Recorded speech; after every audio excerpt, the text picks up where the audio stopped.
শুভেচ্ছা, সালাম ও মোবারকবাদ জানিয়ে সংক্ষিপ্ত সময়ের এই বক্তব্য শুরু করছি। সমস্ত প্রশংসা আল্লাহ পাকের, সকল দরুদ ও সালাম প্রিয় রাসূল সাল্লাল্লাহু আলাইহি ওয়াসাল্লামের মুকদ্দাস রূহের প্রতি। আমি আপনাদের কাছে ঈমানদারেরা ঈমানের উপরে মজবুতি থাকবার কারণে তাদের প্রতি যে নির্যাতন, তাদের প্রতি যে জুলুম আর অবিচার, সর্বোপরি যত নগণ্যই হোক, সমাজ তাদেরকে ছোট মনে করতে পারে, সমাজ তাদেরকে ভালো মনে না নিতে পারে, সমাজ তাদেরকে দুনিয়া থেকে দূরে ঠেলে দিলে পারে, কিন্তু আল্লাহ পাকের বিচারে ওই মানুষগুলোই সবচেয়ে প্রিয় এবং ভালো বলে বিবেচিত হয়, যারা তাদের জীবনকে ঈমান ইসলামের উপরে অটল এবং অবিচল রাখে। সুবহানাল্লাহ বলে। অটল অবিচলতা ব্যতীত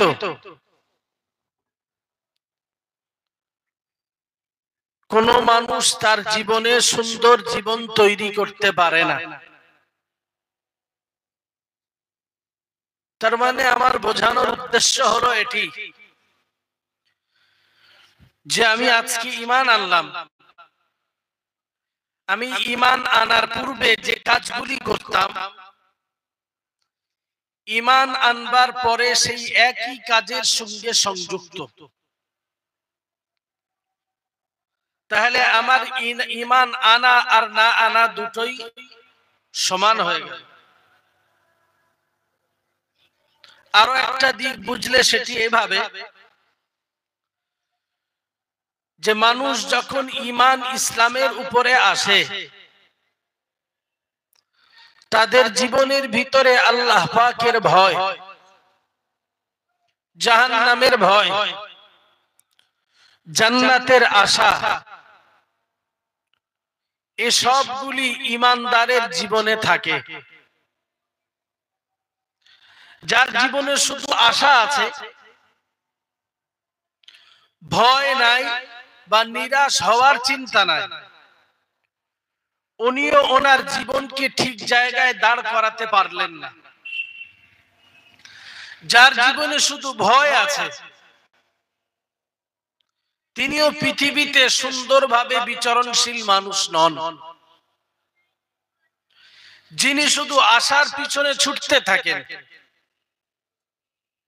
তিনিও শুধু পরিপূর্ণ মানুষ নন,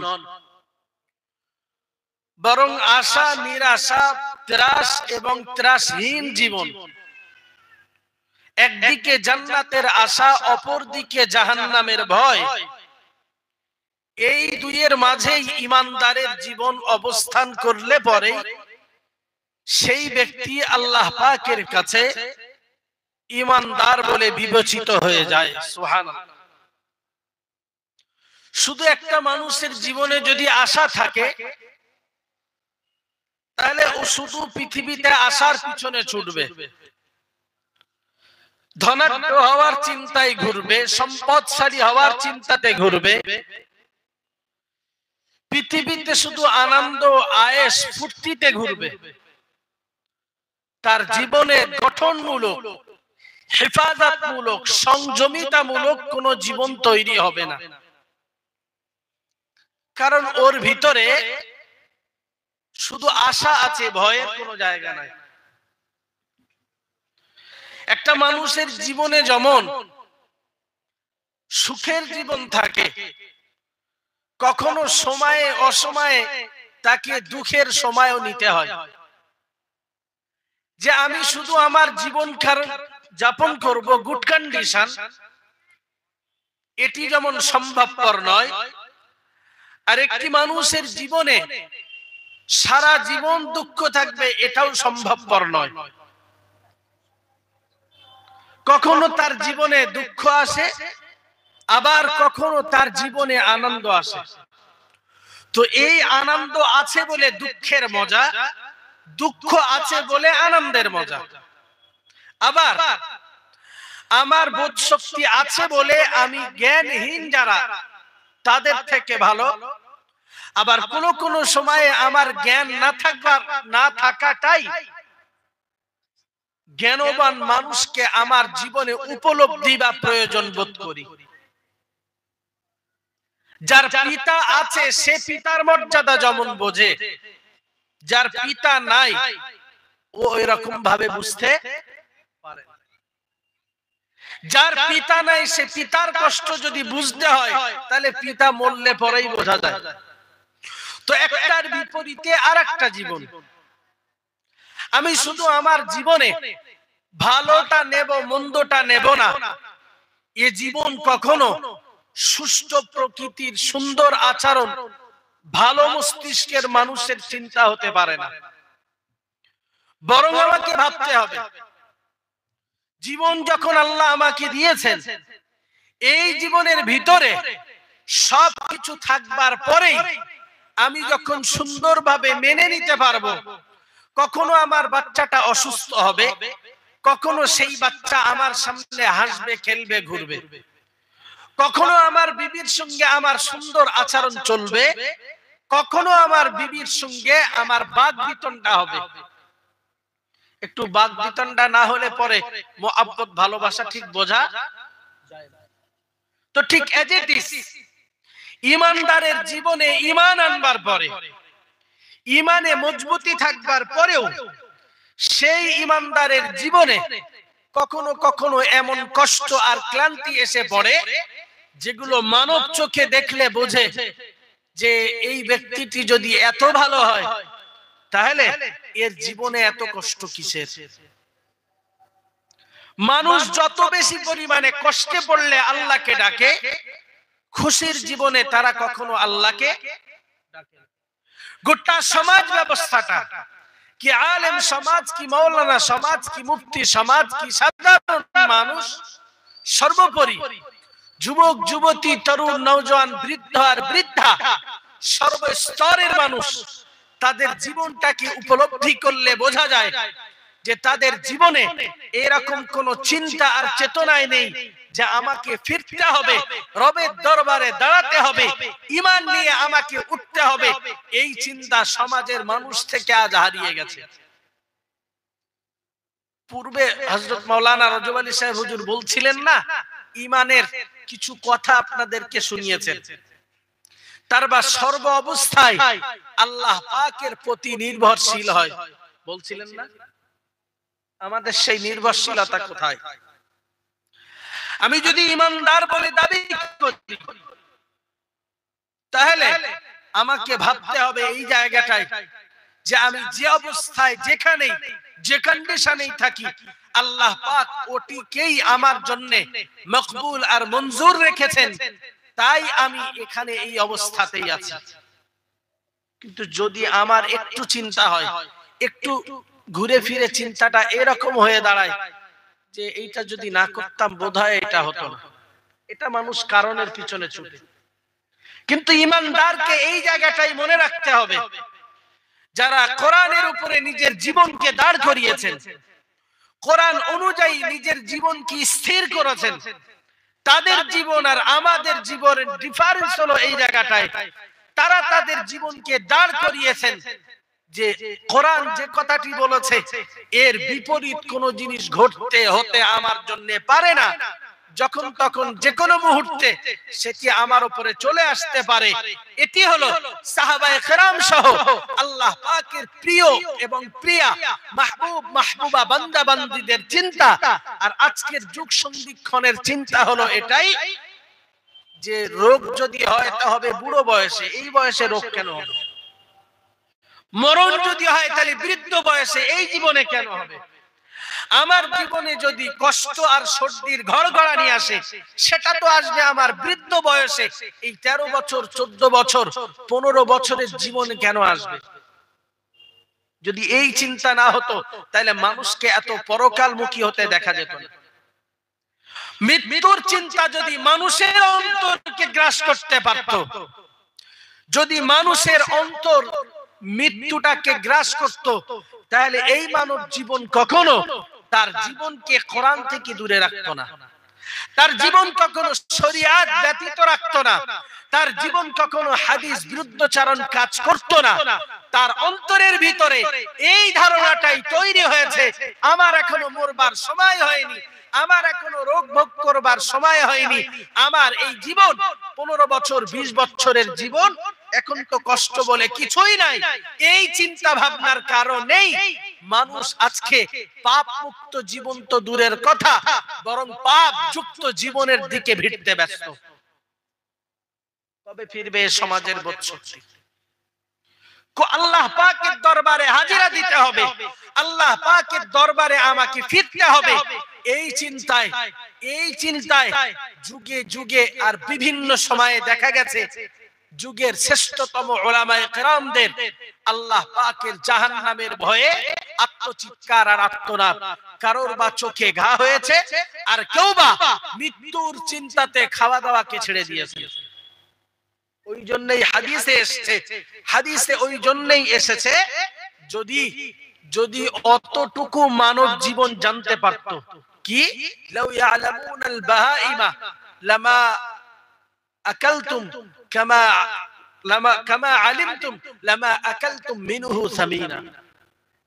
বলেছেন যতটা তোমরা জানতে পারছো মৃত্যু সম্পর্কে, তোমাদেরকে যতটা জানানো হয়েছে, তোমার জীবন সম্পর্কে তোমাকে যতটা জানানো হয়েছে, তুমি একজন যুবক, তুমি একজন যুবতী, তুমি একজন পরিণত বয়সের ব্যক্তি, বা তুমি একজন বোধ সম্পন্ন ব্যক্তি, তোমাকে যত সুন্দর করে বোঝানো হয়েছে বা জানানো হয়েছে, এতটুকু যদি তোমার পরিবারের, তোমার বাড়িতে বসবাস করা পশুগুলিকে জানতে দেওয়া হতো, তুমি জবাই করে খাওয়ার মতো পশুটাকে খুঁজে পেতে না।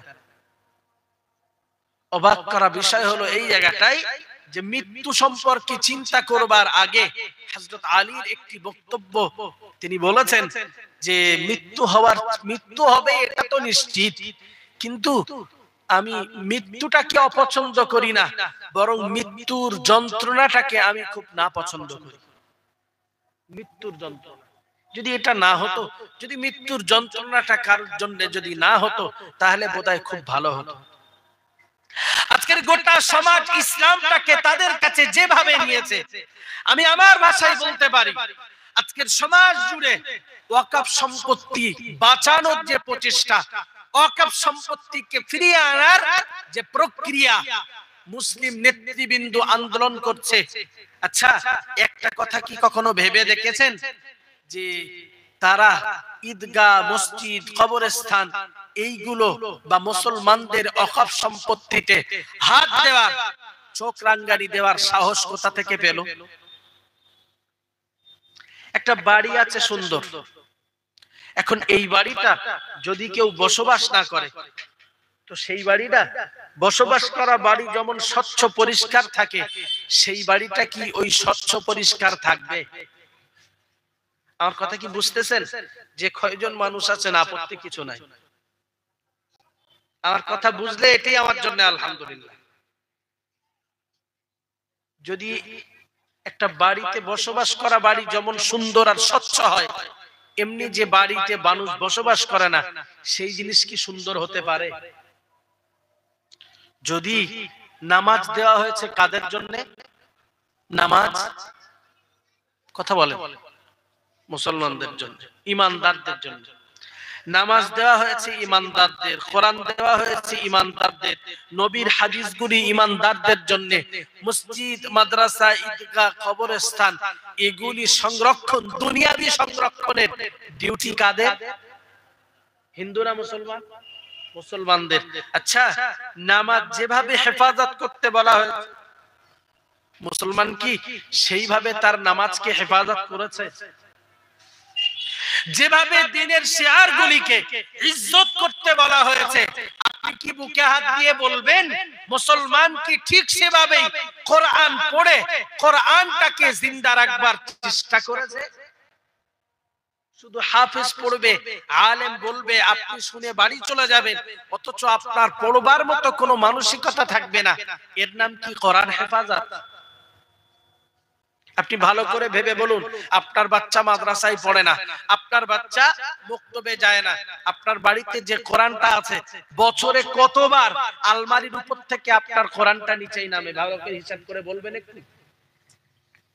শবে বারাত, 27শে কদর, বড্ড জোর যদি হয় তো রমজান মাসটা। আচ্ছা, কোরআন শুধু শবে বারাত আর রমজান মাসের না সারা জীবনের? যদি কেউ বলে কোরআনটাকে, কোরআনের এই আয়াতগুলি ভুল, এই আয়াতগুলি না থাকা ভালো ছিল, তো আল্লাহ গুনাহ খাতা মাফ করুন, তার বলাটা কি অন্যায় হবে? কথা বললে তো ঈমান চলে যাবে। যেখানে মুসলমানদেরকে কোরআন পড়বার কথা বলা হয়েছে, কোরআন মানবার কথা বলা হয়েছে, কোরআন অনুযায়ী জীবন ধারণ করবার কথা বলা হয়েছে, কোরআন অনুযায়ী নিজেদের জীবনটাকে গড়বার কথা বলা হয়েছে, সেই ক্ষেত্রে দাঁড়িয়ে মুসলমান শুধু সবার মাধ্যমে ইসলামটাকে বাঁচাইতে চাইছে, মুসলমান শুধু জলসা আর মাহফিলের মাধ্যমে ইসলামটাকে জাগ্রত করতে চাইছে, অথচ সাহাবায়ে কেরাম সহ আল্লাহ পাকের तमाम আম্বিয়া আলাইহিস সালাতু ওয়াস সালাম দ্বীন এবং ইসলামকে আগিয়ে নিয়ে গেছেন। এক হাতে তাদের আল্লাহ পাকের কালাম, অপর হাতে যুদ্ধের ময়দানে নামবার জন্য তলোয়ার, সরকি, বল্লভ, যেটা দরকার সেটি প্রয়োজন। আজ মুসলমান হাঁটা গোটাইতে শিখেছে, মুসলমান আজকে তলোয়ারি ধরতে শিখেছে, মুসলমান আজকে লাঠি ধরতে শিখলেও মুসলমানের হাতে আজকে কোরআন না থাকবার কারণে পার্লামেন্টে দাঁড়িয়ে কোরআনের বিরুদ্ধে আওয়াজ ওঠে। এটা তো বেধর্মীদের দোষ দিলে চলবে না। সমাজের মাটিতে যারাই হুজুরদেরকে মহব্বত করে, সমাজের মাটিতে যারাই জলসাগুলির উদ্যোক্তা, এই যুব সমাজগুলি কতটা কোরআনের পক্ষে আছে একটু বলবেন? কতটা কোরআনের পক্ষে? না আছে কোরআন অনুযায়ী তাদের জীবন, না আছে কোরআন অনুযায়ী তাদের পোশাক, না আছে কোরআন পড়বার মতো কোনো অন্তরে প্রবণতা। শুধুই যদি এই পরিস্থিতি তৈরি হয় যে সভা দেব, নিজেরা একটু বসবো, কানটাকে সুন্দর খোশ করে নিয়ে বাড়ি যাব, এর নাম তো ইমানদারের জীবন নয়। এর নাম ইমানদারের জীবন নয়, বরং ইমানদারের জীবন ওই যে কোরআন শরীফে আল্লাহ পাক বলেছেন, হুজুর ওই আয়াত আপনাদের কাছে পড়েছেন, যে যখনই আল্লাহর স্মরণ তাদের কাছে করা হয় তাদের হৃদয় রাজ্য বিগলিত হয়ে যায়। সুবহানাল্লাহ বলেন, আরেকটু খুশি হয়ে বলেন সুবহানাল্লাহ। এটি ইমানদারের জীবন। এই বিগলিত হওয়ার অর্থ এই নয় যে শুধু কাঁদবে ও পর্যন্ত শেষ, অন্তর তাদেরই কাঁদে যাদের আল্লাহর প্রতি মুহাব্বত আর ভালোবাসা থাকে। সুবহানাল্লাহ। আপনি ভাববেন না ইসলাম প্রতিষ্ঠিত হয়েছে শুধুমাত্র জনবলে, লোক বলে আর শক্তিতে, তাই কি মনে হয়? ইসলাম শক্তির বলে কখনোই।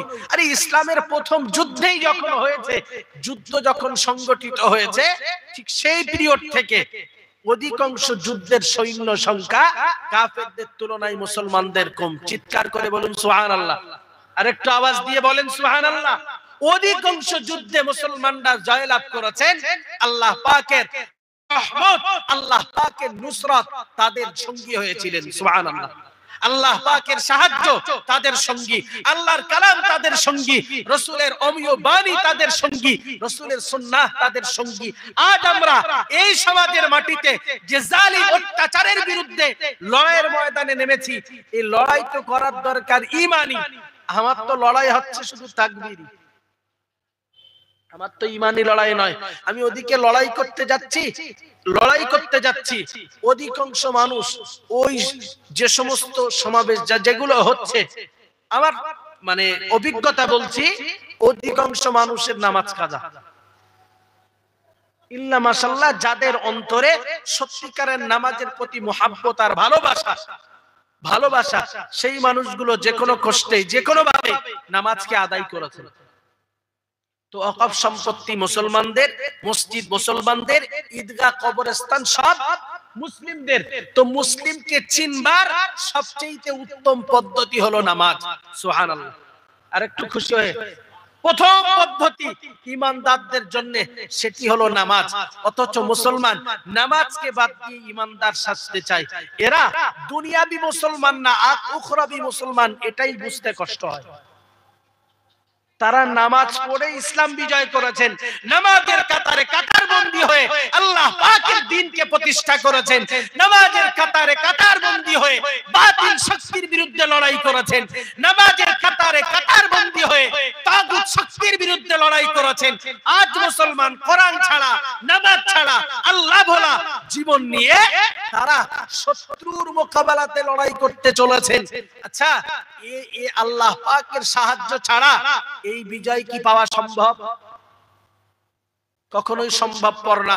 ঈমানদার ভাবছি এটাই যে কাঁদার জন্য আলাদা লোক আছে, তো লোক যখন আলাদা আছে, কান্না করা লোকগুলোই আল্লাহর কাছে বাঁচবে, যারা কান্না করছে না এরা আল্লাহ পাকের বিচারে ধরা পড়বে।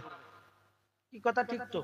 যদি কান্না করবার জন্য লোক থাকে, মরার সময় যার কা হয়েছে ওরাই কাঁদবে, যার কা সময় হয়নি তারা কাঁদবে না, ওরা এখন মরবেও না, তো ওদের জমির ভাগ দিয়ে লাভ আছে?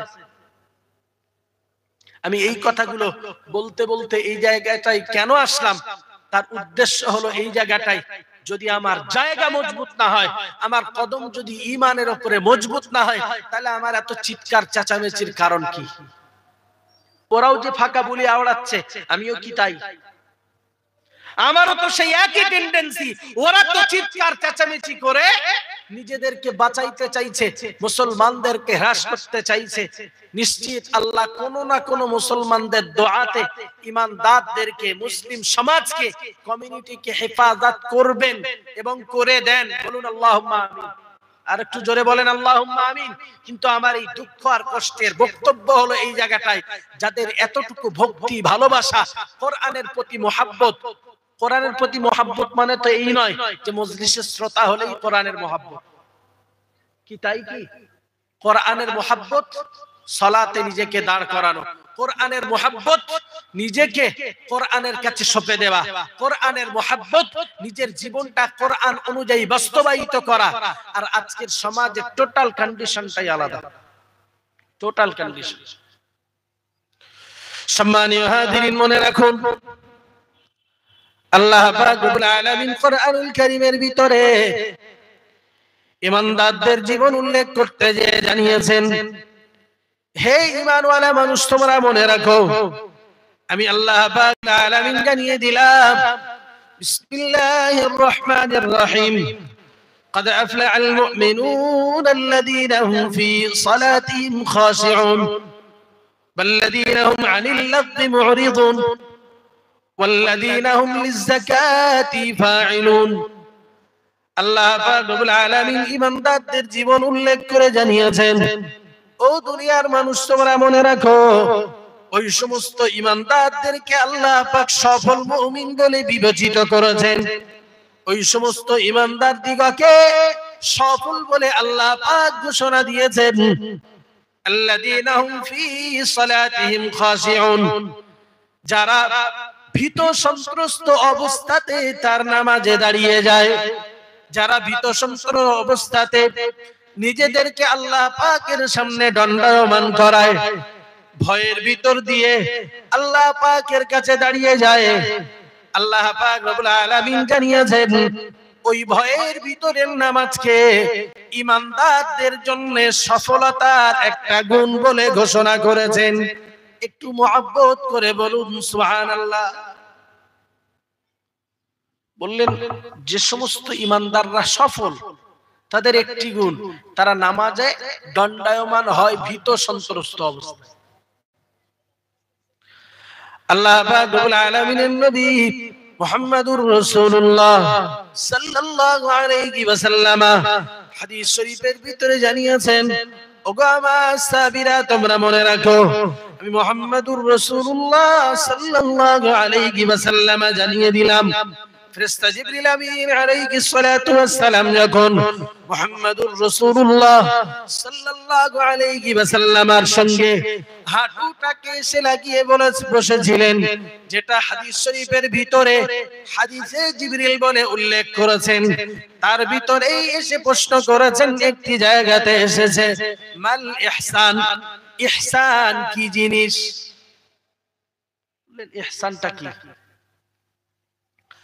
আল্লাহ পাকের নবী মুহাম্মদুর রাসূলুল্লাহ সাল্লাল্লাহু আলাইহি ওয়াসাল্লাম ফেরেশতা জিবরিল আমিন আলাইহিস সালাতু ওয়াস সালাম বলেছিলেন রাসূল করিম সাল্লাল্লাহু আলাইহি ওয়াসাল্লামের সম্মুখে বসে, আনতা আবুদাল্লাহ কান্নাকা তারা ফাইন লাম তাকুন তারাহু ফাইন্নাহু ইয়ারাক, আও কামা ক্বালা আলাইহিস সালাম।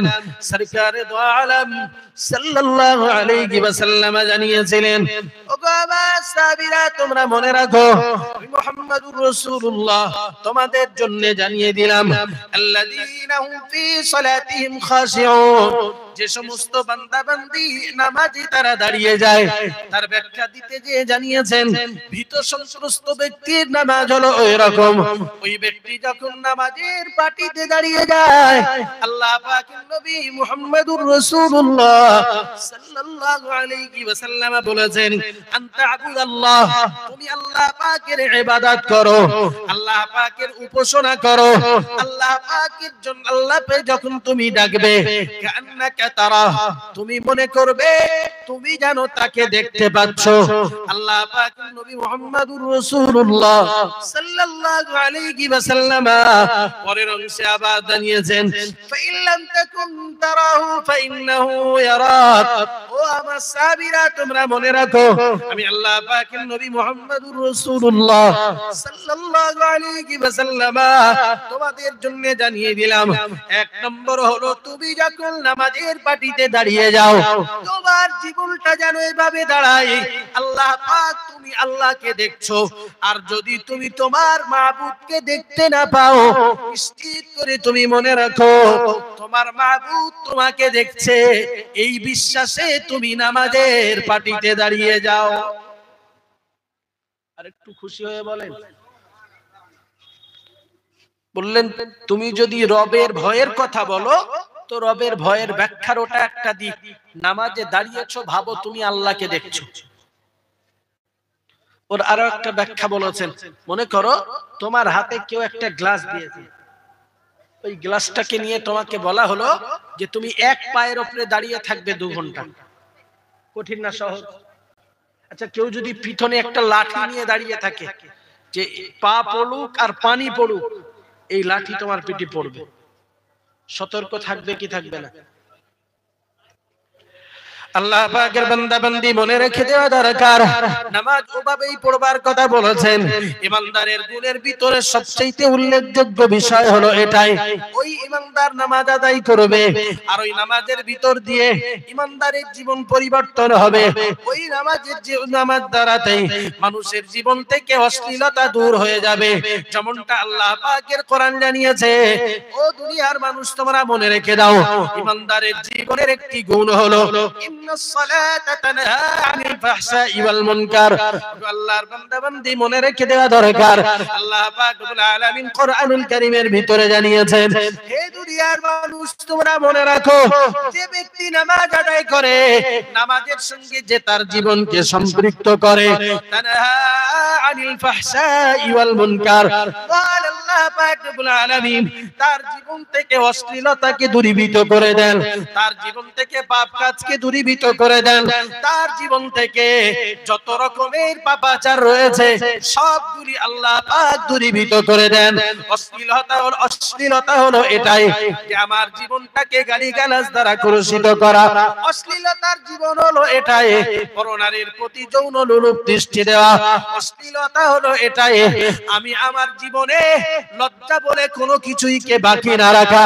অশ্লীলতা হলো এটাই, আবার জীবনে শরীয়ত বিরোধী কার্যক্রম করা। প্যারে হাজিরিন, মনে রেখে দেওয়া দরকার, আল্লাহ পাক রব্বুল আলামিন ইমানদারের জীবন বর্ণনা করতে যে জানিয়েছেন, ইন্নাস সালাতা তানহা আনিল ফাহশাই ওয়াল মুনকার। নিশ্চিত যারা নামাজ পড়ে, নামাজি যারা হয়ে যায়, আল্লাহ পাকের নামাজি বান্দা বান্দির জন্য আল্লাহ পাক রব্বুল আলামিন নামাজের মাধ্যমে তার জীবন থেকে অশ্লীলতাকে দূরীভূত করে দেন। আজকের গোটা সমাজের মাটিতে যে কঠিন অবস্থার ভিতর দিয়ে জীবন আমরা যাপন করছি, ইমানদার নারী পুরুষের জীবন দেখলে তো বোঝা যায় যত রকমের পাপাচার ইমানদারের জীবনে ঘটতে আছে। এত পাপাচার মনে হয় বেধর্মীদের ভিতরেও কখনো সখনো ঘটে না। ওদের জীবনে পাপ ঘটবে, ওদের জীবনে অন্যায় ঘটবে, এটা তো ধর্তব্যের বাইরে, এটা ঘটবেই। কারণ ওদের জীবনে না আছে কোরআনের কোন ফর্মুলা, না আছে ওদের জীবনে লজ্জাশীলতা। লজ্জাশীলতা মিন্স আল্লাহর পক্ষ থেকে যেটাকে লজ্জাশীলতা বলা হয়েছে। ওদের জীবনে পাপ ঘটতে পারে, ওরা জানে ওদের ধরপাকড়ও হবে না, ওদেরকে কেউ ধরবেও না। কিন্তু ইমানদারের জীবনে তো লাগাম ছাড়া কেন হবে? ইমানদারের জীবন এত লাগাম ছাড়া কেন হবে? আরে এক নামাজের জন্য শুধু নামাজ, সাহাবায়ে কেরামের জীবনের আদর্শের উল্লেখযোগ্য একটি আদর্শ, যে কোনো অবস্থাতে নামাজকে পরিত্যাগ করবার চেষ্টা করে না। যে কোনো অবস্থাতে এই নামাজ, একটাই নামাজের মাধ্যমে মানুষের জীবন পরিবর্তন হতে পারে। কিভাবে? যে ব্যক্তি নামাজ পড়বে উনি আল্লাহকে স্মরণ করবে। সুবহানাল্লাহ বলেন, আর একটু মহব্বত করে বলেন, আল্লাহকে স্মরণ করবে। ওই যে জিকির বলেছেন কোরআন শরীফে, আল্লাযীনা ইযা যুকিরাল্লাহ, ওর একটা অর্থ নামাজ। সুবহানাল্লাহ। এবং ওই নামাজের ভিতরে আল্লাহ পাককে স্মরণ করা হয়। সুবহানাল্লাহ চিল্লিয়ে বলবেন না? একটা নামাজের ভিতর দিয়ে আল্লাহর কোন বান্দা যদি নামাজ আদায় করে, ওই নামাজের ভিতর দিয়ে আল্লাহর বান্দার জীবনের অশ্লীলতা দূর হওয়ার কারণ হলো এটাই, ওই নামাজ তার রবকে স্মরণ করায়। ওই নামাজের ভিতর দিয়ে আল্লাহ পাকের কোরআনুল কারীম তিলাওয়াত করা হয়। একটি নামাজের দ্বারাতে আমার জীবনের অনেকগুলো দিক দূর হতে পারে। নামাজ পড়লে অন্তর ঠান্ডা হয়, আল্লাহ পাকের রহমত দ্বারা উন্মুক্ত হয়ে যায়। আল্লাহ পাকের নবী মুহাম্মদুর রাসূলুল্লাহ সাল্লাল্লাহু আলাইহি ওয়াসাল্লাম হাদিস শরীফের ভিতরে এসেছে, যারা ফজরের নামাজ সকালবেলাতে পড়ে কাজের জন্য বেরিয়ে যায়, ফজরের নামাজ আদায় করে আর কাজের জন্য যারা বেরিয়ে যায়, আল্লাহ পাক রব্বুল আলামিন তাদের জন্য অধিক পরিমাণে বারাকা নাযিল করেন। একটু মহব্বত করে বলুন সুবহানাল্লাহ। হাদিস শরীফ বিবরণ দিয়েছে, আল্লাহ পাকের নবী জানিয়েছেন, আল্লাহুম্মা বারিক লি ফি উম্মতি ফি বুকুরিহা আও কামা ক্বালা আলাইহিস সালাম। হাদিস শরীফ বিবরণ দিয়েছে সরওয়ারে দো আলাম সাল্লাল্লাহু আলাইহি ওয়াসাল্লাম। হাদিস শরীফের ভিতরে স্পষ্টতই এসেছে, দোয়া করেছেন, ও রব্বুল আলামিন, আল্লাহ আমার উম্মাত যারা, বারিক লি উম্মতি ফি বুকুরিহা, ওগো আল্লাহ আমার উম্মতের সকালের মাঝে আপনি বরকত দেন। সুবহানাল্লাহ। আরেকটু খুশি হয়ে বলেন। এই জন্যই তো আমরা দেখি সকালবেলা ফজরের নামাজ আদায় করবার পরে সারাদিন মনটা খুশ হয়ে যায়, সারাদিন মুডটা ফ্রি হয়ে যায়, দেহটা স্বস্তির ভিতরে থাকে। আর ওই মানুষটির সকাল যখন নামাজ দিয়ে আদায় হয়, তার অন্তরের ভিতরে এটা জাগ্রত থাকে, আমি সকালবেলাতে নামাজ আদায় করেছি, আমি এই সকালবেলা নামাজ পড়েই পাপের কাজ করবার জন্য উদ্যত হব না। আল্লাহ পাক রব্বুল আলামিনের ওই বান্দার অন্তরটা যেমন খুশি থাকে, সর্বোপরি আল্লাহ পাকের নবীর দোয়া ওই উম্মতের নসিবে মঞ্জুর হয়ে যায়। সর্বোপরি এটাও মনে রাখা দরকার, নবীর দোয়ার বাবরকতে আল্লাহ পাক রব্বুল আলামিন ঈমানদারের জীবনটা পাপ মুক্ত জীবন নসিব করে দেন। নবীর দোয়া যারা সকালে যারা, ভাই যে অনেক ব্যক্তি সকালে উঠে কাজ করতে যায় অথচ ফজরটুকু আদায় করে, একটা সালাতের বিনিময়ে, এই সালাতের বিনিময়ে আপনার জীবনে বহু কিছু অর্জিত হয়। আপনি নামাজ পড়তে যাবেন, কোরআন ব্যতীত আপনার নামাজ হবে না, এ হবে কি? আপনি আল্লাহর কাছে দোয়া চাইবেন, ওই নামাজের ভিতর দিয়ে দোয়া চাইতে পারবেন, ইয়াকা নাবুদু ওয়া ইয়াকা নাস্তাইন ইহদিনাস সিরাতাল মুস্তাকিম। সুবহানাল্লাহ আওয়াজ দিয়ে বলেন, আর একটু মহব্বত করে। যারা যারা হেদায়েতের পথে পরিচালিত নয়, এদের আরো একটা কারণ হলো নামাজ তো আদায় করে না। কারণ প্রতি নামাজে আল্লাহ পাকের কাছে চাওয়া হয়, ইহদিনাস সিরাতাল মুস্তাকিম সিরাতাল্লাযীনা আন'আমতা আলাইহিম গায়রিল মাগদুবি আলাইহিম ওয়ালাদ-দাল্লিন। আল্লাহ পাকের কাছে চাওয়া হয় এটাই, ও রব্বুল আলামিন আল্লাহ, ইহদিনাস সিরাতাল মুস্তাকিম, আপনি আমাদের জন্য সরল সোজা পথের ব্যবস্থা করে দেন। সিরাতাল্লাযীনা আন'আমতা আলাইহিম, ওই সরল সঠিক পথ যেটি যে পথের উপরে আপনি আপনার নিয়ামতকে নাজিল করেছেন, যাদের উপরে আপনি আপনার যে পথে আপনার বান্দাদেরকে রহমত দিয়েছেন, ওই পথ আমাদেরকে দেন। ওই পথ নয় গো যে পথে আপনার ভ্রষ্টতা রয়েছে, যারা নামাজ আদায় করে না, হেদায়েতের পথে এই কারণেই ফিরতে পারে না। আল্লাহ পাকের কাছে চাওয়ার সময় হয় না, আল্লাহর কোরআনুল কারীম তিলাওয়াত করবার সময় হয় না, নামাজ আদায় করবার সময় হয় না।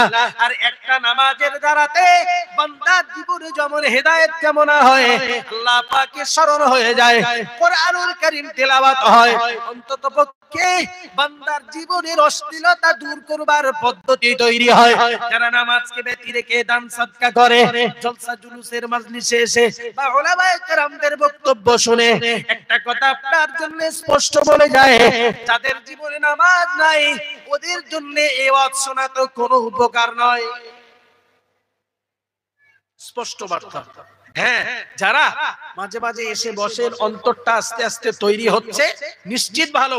কিন্তু যারা শুধু ওয়াজই শোনে, মুহাব্বত করে, দিনকে নামাজটা পড়ে না, আমি বলছি কি ভাই, ওই নামাজের দ্বারাতেই পৃথিবীতে বহু ইসলাম নামাজের কারণেই প্রতিষ্ঠা হয়ে গেছে। সুবহানাল্লাহ বলেন। এই নামাজ প্রতিষ্ঠা করতেই তো রাসূলের প্রতি অত্যাচার, সাহাবায়ে কেরামদের প্রতি অত্যাচার। কঠিন পরিস্থিতির মোকাবেলায় সাহাবায়ে কেরাম নামাজ ছাড়েন না কোন অবস্থাতে। হযরত খুবাইব রাদিয়াল্লাহু আনহু রাসূলের প্রিয় সাহাবী, তাদেরকে পাঠানো হয়েছে রাসূলুল্লাহর দরবার থেকে মক্কা শরীফে। 10 জনের একটা কাফেলা, 7 জনকে হত্যা করেছেন, 3 জন বাকি। কাফেররা এসে বলল, তোমরা ওখানে কেন? বললেন, আমরা এসেছি, তবে তোমাদের কথা শুনতে নয়, আমরা এসেছি তোমরা আমাদেরকে হত্যা করেছো, আমাদের সঙ্গী সাথীদেরকে, আমরা তোমাদের কথা নিতে আর রাজি নই। এখান থেকে হয় শাহাদাত বরণ করব, নয় যুদ্ধ, আর নয় এখানেই তোমাদের বিরুদ্ধে লড়াই করব। তো বললো, তোমরা নেমে আসো, আমরা তোমাদেরকে হত্যা করব না, যুদ্ধ, তোমাদের প্রতি কোনো অত্যাচার করা হবে না। রাসূলুল্লাহ সাহাবীদের 2 জন আর সঙ্গে হযরত খুবাইব নেমে এসেছেন। আসতেই তারা হাত পা বাঁধতে শুরু করেছে। একজন সাহাবী বললেন, তোমাদের সঙ্গে যাব না কোথাও, তোমরা প্রথমেই আমাদের সঙ্গে বিশ্বাসঘাতকতা করেছো। অনেক লম্বা ইতিহাস, আমার বলবার উদ্দেশ্য ওটা নয়। হযরত খুবাইব রাদিয়াল্লাহু আনহু তাদের বন্দিশালা বা তাদের কাছে বন্দী। এখন খুবাইবকে যেদিন শহীদ করা হবে, লোকজন দাঁড়িয়ে গেছে একদম গন্ডি দিয়ে, ময়দানে দাঁড়ানো। কি হবে? খুবাইবকে শুলে চড়িয়ে হত্যা করা হবে। কথাটির ভিতরে অনেকগুলি শিক্ষা, উল্লেখযোগ্য 2টি শিক্ষার কথা বলবো। প্রিয় শ্রোতা মণ্ডলী, মনে রাখুন, আল্লাহ পাকের নবী মুহাম্মদুর রাসূলুল্লাহ সাল্লাল্লাহু আলাইহি ওয়াসাল্লামের প্রিয় সাহাবী হযরত খুবাইব রাদিয়াল্লাহু আনহু যখন বেঈমান কাফের মুশরিক বেদিন ধর্মহারারা খুবাইবকে হত্যা করবার জন্য হাজির করেছেন, হযরত খুবাইবকে শুলিতে চড়ানো হবে, তাকে রক্ত করে বলা হচ্ছে, তোমার শেষ চাওয়া কি? বললেন, তুমি কি চাও? খুবাইব কি বলেছিল জানেন? ওরা ভেবেছিল বোধহয় চাইবে যে তোমরা মাফ করে দাও, আমাকে মুক্তি দাও, বা যে কোনো বিষয় হয়তো তারা চাইবে। হযরত খুবাইবকে ডেকে বলা হলো, তোমার চাওয়া পাওয়া কি? কি চাইবে তুমি এখন আমার কাছে বা আমাদের কাছে এই মুহূর্তে? রাসূলের প্রিয় সাহাবী হযরত খুবাইব রাদিয়াল্লাহু আনহু এতদিন ধরে তাদের কাছে বন্দিশালাতে বন্দী আছেন। এরপরে যখন যুদ্ধের জন্য হাজির করা হয়েছে, দয়ার নবী মুহাম্মদুর রাসূলুল্লাহ সাল্লাল্লাহু আলাইহি ওয়াসাল্লামের প্রিয় সাহাবী হযরত খুবাইব রাদিয়াল্লাহু আনহু তাদেরকে ডেকে বলেছিলেন, কিছুই নাই তোমাদের কাছে আমার চাওয়ার, আমি শুধু তোমাদের এইখানে আমি 2 রাকাত নামাজ আদায় করতে চাই। সুবহানাল্লাহ বলে আর একটু খুশি হয়ে হযরত খুবাইব নামাজের পাটিতে দাঁড়িয়ে গেছেন, নামাজ আদায় করছেন। হযরত খুবাইব রাদিয়াল্লাহু আনহু জানিয়েছেন নামাজের পরে নামাজ পড়তে পড়তে নামাজ যখন শেষ হয়েছে, এরপরে হযরত খুবাইব তাদেরকে লক্ষ্য করে বলেছিলেন, ওগো মুশরিকিয়ে মক্কা, তোমরা মনে রাখো আমি খুবাইব নামাজ আদায় করছিলাম, আমি নামাজের ভিতরে যে তৃপ্তি অনুভব করছিলাম, নামাজের ভিতরে আল্লাহ পাকের কোরআনুল কারীম তেলাওয়াতের ভিতরে আমি যে সুন্দর মজা অনুভব করছিলাম, নামাজ আমার ছাড়তে ইচ্ছা হচ্ছিল না, নামাজ থেকে বিরত হব আমি খুবাইবের এটা ইচ্ছা হচ্ছিল না, কিন্তু আমার মনের ভিতরে এই আশঙ্কা জেগেছে, আমি যদি অধিক সময় ধরে নামাজ আদায় করি, অধিক সময় ধরে নামাজ পড়ি, নিশ্চিত তোমরা এই কথা বলতে সুযোগ পাবে যে মুসলমান মৃত্যুর ভয়ে তারা নামাজের জন্য নামাজ পড়ে দেরি করছে। আমি খুবাইবকে তোমরা বলে বসবে যে আমাকে এই এক্ষুনি মেরে ফেলা হবে, এই ভয়ে আমি নামাজটাকে ডিলে করে পড়ছি, নামাজটাকে ধীরে ধীরে পড়ছি। যদি আমার এই আশঙ্কা না থাকতো আমি আরো অধিক সময় ধরে নামাজ আদায় করতাম। শুধুমাত্র ইসলামকে কলঙ্কিত করা হবে, আমি খুবাইবের কারণে ইসলামের নামাজকে কলঙ্কিত করা হবে, এজন্য আমি দ্রুত নামাজকে ছেড়ে দিলাম। প্যারে হাজিরিন, মনে রেখে দেওয়া দরকার, হযরত খুবাইব রাদিয়াল্লাহু আনহু সেই মুহূর্তে চাইলেন না ক্ষমা, সেই মুহূর্তে একটিবারের জন্য বলে নাই কি চাইবে তোমরা আমার কাছে আমাকে মুক্তি দেওয়ার জন্য, কি চাইবে তোমরা আমার কাছে আমাকে ছাড় দেওয়ার জন্য, এসব কোনো কথাই নাই গো। নবীর প্রিয় সাহাবী খুবাইব বলেছিলেন, ওগো মুশরিকিয়ে মক্কা, তোমরা মনে রাখো, ওগো কুফারেরা তোমরা মনে রেখে দাও, আজকে তোমাদের কাছে আমার চাওয়ার কিছুই নয়, আমি শুধু আল্লাহর দরবারে 2 রাকাত সালাত আদায় করবার অনুমতি চাই। একটু মহব্বত করে বলুন সুবহানাল্লাহ। আমার বলবার বিষয়বস্তু হলো এই জায়গাটায় যে নামাজের কারণে রাসূলুল্লাহর প্রিয় সাহাবী খুবাইব রাদিয়াল্লাহু আনহু কঠিন পরিস্থিতির মোকাবেলার মাঝে দাঁড়িয়েও নামাজকে বলেন নাই, নামাজকে ছেড়ে দেন নাই, বরং নামাজকে পড়বার জন্য যে সময় তারা অফার দিয়েছে সাথে সাথে নামাজ পড়বার জন্য তৈরি হয়েছেন। একটু দয়া করে কি বলবেন, তাদের রবের প্রতি ভালোবাসা, কোরআনের প্রতি মুহাব্বত আর ভালোবাসা, আর ইসলামকে জিন্দা করতে তাদের ভালোবাসা আর আমাদের ভালোবাসা দুটো এক না আলাদা? তারা কঠিন অবস্থাতে সালাত আদায় করছেন, আমরা কঠিন অবস্থাতে নেতা মন্ত্রী মোড়ল মাতব্বার হসপিটাল এমপি মিনিস্টার সব খুঁজে বেড়ায়, কোথায় পয়সা আছে খুঁজে বেড়ায়, কিন্তু কোনদিনের তরেও যে একটু নামাজে দাঁড়িয়ে যায় এটার কোনো পরিস্থিতি নেই। আরে আল্লাহর কাছে চাইবার, রবের কাছে মকবুল করবার, আল্লাহ পাকের কাছে রহমতের আশা কবুল করবার সবচেয়ে উত্তম পদ্ধতি সেটা হলো সিজদাতে, নামাজের ভিতরে সিজদায় পড়ে আল্লাহ পাকের কাছে কিছু চাওয়া বা কান্নাকাটি করা। সুবহানাল্লাহ।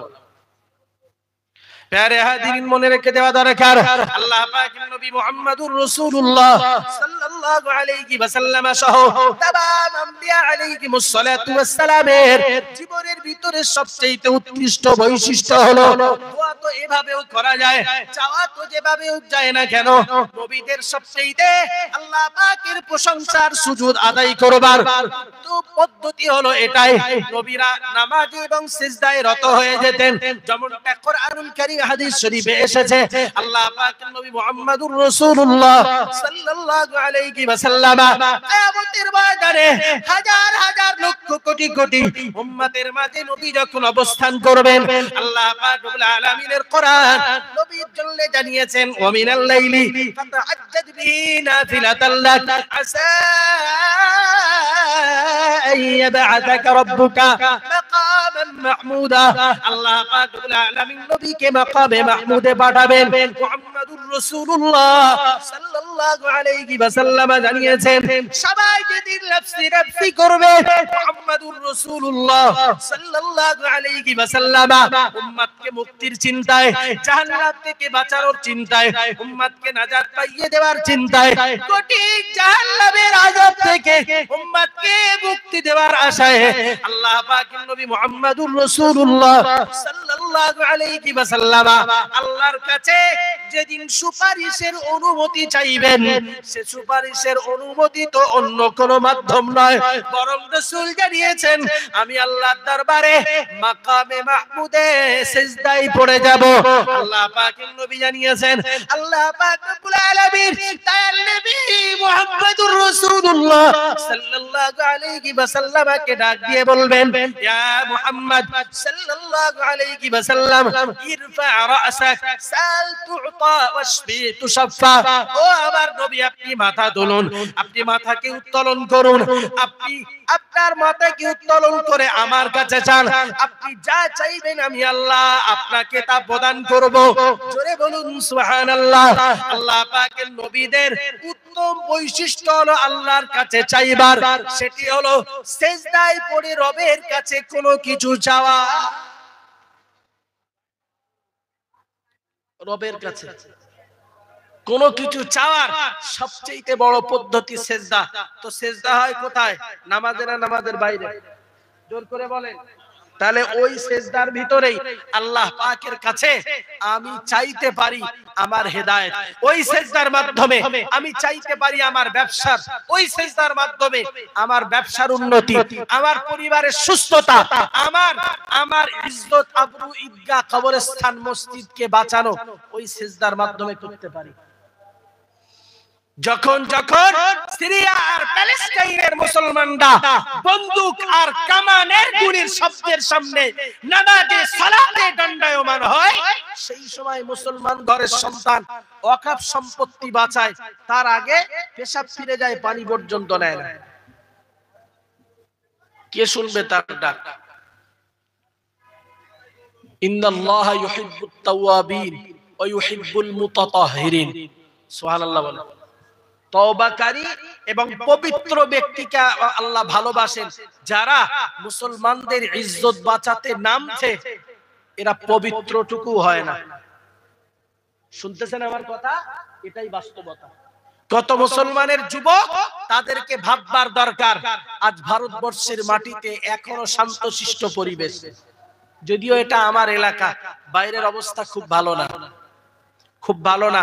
আপনি নেটে সার্চ করে দেখবেন প্যালেস্টাইনের মুসলমানরা নামাজের ভিতরে হঠাৎ গুলির আওয়াজ, এদেরকে কেন্দ্র করে তখনো পর্যন্ত ইমাম মুসল্লি সহ নামাজের কাতারে কাতারবন্দি। তাদের ইচ্ছার আবাস হলো এটাই, সালাতের মাধ্যমে যদি আমার জীবন উৎসর্গ হয়, সালাতের মাধ্যমে আমার জীবন চলে গেলেও আল্লাহ পাকের দয়ার জান্নাতে যেতে চাই। তবে নবীর এই ভূমি, এই প্যালেস্টাইন, এই বাইতুল মুকাদ্দাস নামাজকে দিয়ে আমরা আবাদ রেখে দুনিয়া থেকে বিদায় হতে চাই। জালিমদের অত্যাচারে আর গুলির মোকাবেলায় নামাজকে ছাড়তে আমরা রাজি নই। চিল্লিয়ে বলুন সুবহানাল্লাহ। আর একটু মহব্বত করে বলেন, তারা নামাজের ভিতর দিয়ে নামাজ দ্বারাতে প্যালেস্টাইনের বাইতুল মুকাদ্দাস আজাদ করতে চায়, আবাদ করতে চায়, আর আমরা নামাজকে ছেড়ে দিয়ে ঈদগাহ, কবরস্থান, মক্তব, মাদ্রাসা, ওয়াকফ এস্টেটস বাঁচাইতে চাই। দুটো বাঁচানোর পদ্ধতি কি এক?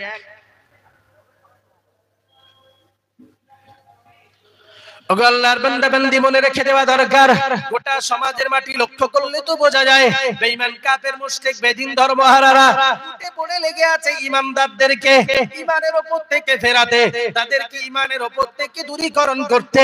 ইবলিসি প্ররোচনা আর প্রতারণা, কখনো আলেম সমাজ, কখনো মাওলানা সমাজ, কখনো পীর সমাজ, কখনো বা পীরজাদা সমাজ, যে কোনো অ্যাঙ্গেলের মানুষ হোক না কেন, সমাজের মাটিতে বিভিন্ন ভাবে বিভিন্ন পদ্ধতিতে মুসলমান মুসলমানদেরকে ফিতনার ভিতরে ফেলবার জন্য ব্যস্ত হয়ে আছে। ঠিক এই কঠিন পরিস্থিতিতে ঈমানদারদেরকে মনে রেখে দেওয়া দরকার, আল্লাহ পাক রব্বুল আলামিনের ঈমানদারদিগকে বাঁচানোর জন্য কোরআন শরীফে অধিক পরিমাণ আয়াত আল্লাহ পাক ঈমানদারদেরকে দিয়েছেন।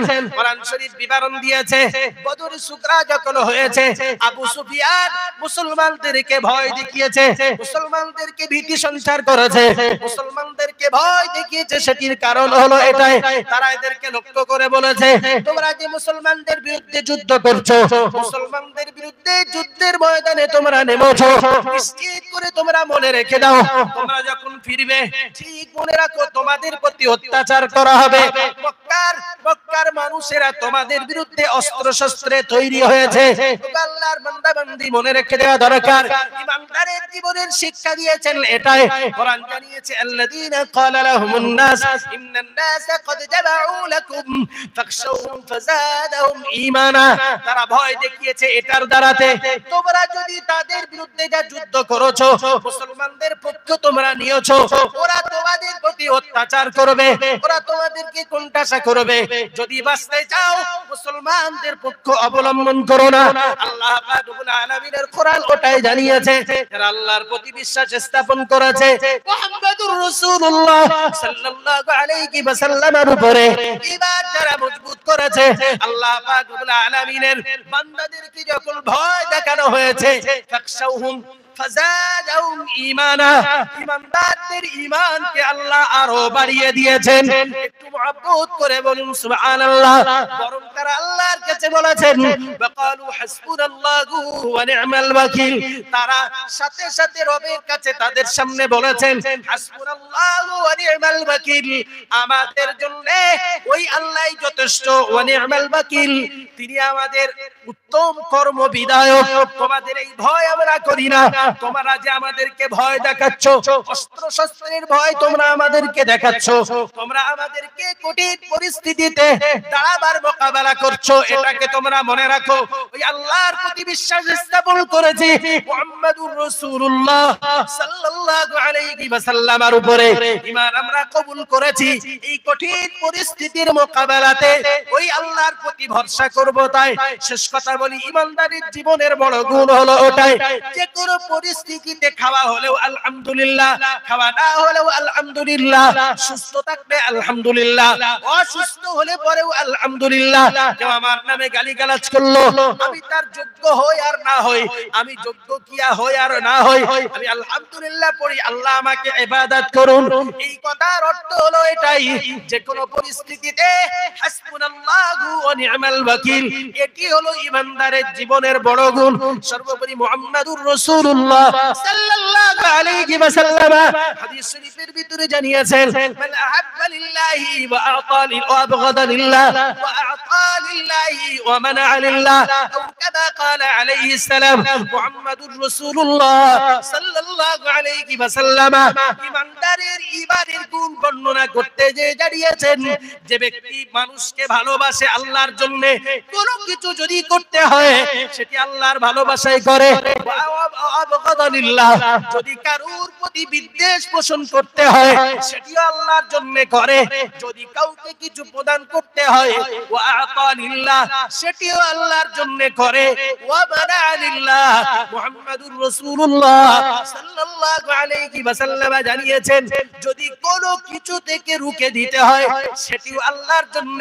আল্লাহ পাকের নবী মুহাম্মাদুর রাসূলুল্লাহ সাল্লাল্লাহু আলাইহি ওয়াসাল্লাম জানিয়েছেন ফাকাদ ইসতাকমালাল ঈমান, আল্লাহ পাক রব্বুল আলামিন তার ওই বান্দার জীবনের ঈমানটাকে পরিপূর্ণ করে দেন। আ'তা লিল্লাহ, আবগাদা লিল্লাহ, মানা'a লিল্লাহ, আর আহাব্বা লিল্লাহ। যাই হোক, আবার যে কোনো পরিস্থিতিতে, যে কোনো কন্ডিশনে আমি কোরআন হাদিস আল্লাহ পাকের মুহাব্বত আর ভালোবাসাকে বুকে নিয়ে সালাতের মাধ্যমে লড়াই করব। তাই যে কোনো পরিস্থিতিতে জানবেন সত্য আর মিথ্যার পার্থক্য এই জায়গাটায়। একটা হলো মানুষকে দেখানোর জন্য যুদ্ধে ময়দানে বা কোনো কিছুর ক্ষেত্রে লড়াই করা, এটা একটা দিক। আর একটি দিক হলো আল্লাহ পাকের ভালোবাসায় কোনো কিছু করা, এটির আরেকটি দিক। যদি মনে হয় জীবনে আল্লাহর কাছে নাজাত পাবো, তাহলে যে কোনো পরিস্থিতিতে লড়াই করবার জন্য রবের সন্তুষ্টিকে সঙ্গে নিয়ে চলতে থাকুন। আমি আপনাকে বলছি, দেশের মসনাদে আজ যারা বসে আছে, সেদিন সাদ্দাদও ছিল, ছিল না? সেদিন সাদ্দাদ ছিল, নমরুদ ছিল, ফেরাউন ছিল, কারুনও ছিল। তারা আজ আছে? তারা না থাকলে ইমানদার যদি ইমান নিয়ে ময়দানে দাঁড়াতে পারে, ওইরাম ইমান না যারা ইস্তেঞ্জা করে পানি নেয় না, ওই ইমান না যারা ছেঁড়া প্যান্ট পরে, ওই ইমান না। ইমান এরকম হবে, আল্লাহ পাকের কালাম, নবীর হাদিস যে ইমানদারের কথা বলেছেন, যদি এটাকে বুকে নিয়ে যারা জীবনটাকে প্রস্তুত করতে পারবে, ইমানদারদের জন্য ওই ওয়াদা যে আল্লাহ পাক তাদের জীবনের ইমানের পরিপূর্ণতা দেবেন। আর যাদের ইমানের পরিপূর্ণতা দেবেন, আল্লাহ পাক ইমানদারদেরকেই বিজয় দেবেন। এটা রবের ওয়াদা। সুবহানাল্লাহ বলুন আল্লাহুম্মা আমিন। ত্রুটি বিচ্ছুতি বেয়াদবি আপনাদের কাছে ক্ষমা চাইছি। বলেন দুঃখজনক হলেও সত্য, ভাই রজব আলী সাহেব হুজুর ওয়াজ করেছেন। আমি ওয়াজ করলাম না গল্প করলাম? কথা বলেন। ওয়াজ করেছে, তিনি কোরআন হাদিস বলেছেন, আমি তার বাইরে কিছু বলেছি? তিনি আমার থেকে উচ্চ পর্যায়ের মানুষ। আমার বলবার বিষয়টা ওইটা নয়, বলবার বিষয় হলো এইটা, যারা ওই ওয়াজটা শুনছিলেন, শুনতে শুনতে আচমকে উঠে গেলেন, ভাই এটা ক্ষতিটা আমার হয়নি, লসটা আপনার হয়েছে। আমি এটা বুঝেছি, আপনারা এসেছিলেন ওনার সুর শুনতে, ওনার ওয়াজটা শুনতে নয়। কি ঠিক বলছি তো নাকি? যদি ওয়াজ শুনবার হবে, তো এই ওয়াজ হয়েছে, ইনি ওয়াজ করবেন। সুর না শুনলে নিশ্চিত মজলিসে আবার আসতেন। আসুন না আসুন আপত্তি নয়, কিন্তু নিজের জীবন থেকে এইগুলো থেকে বিরত হন, তাতে আপনার জীবন ভালো হবে। লাস্ট উপদেশ এইটুকু দিলাম, আল্লাহ সকল যুবক ভাইদেরকে ঈমান ইসলামের জন্য কবুল করেন। বলুন আল্লাহুম্মা আমিন। ওয়া আখির দাওয়ানা আলহামদুলিল্লাহি রাব্বিল আলামিন।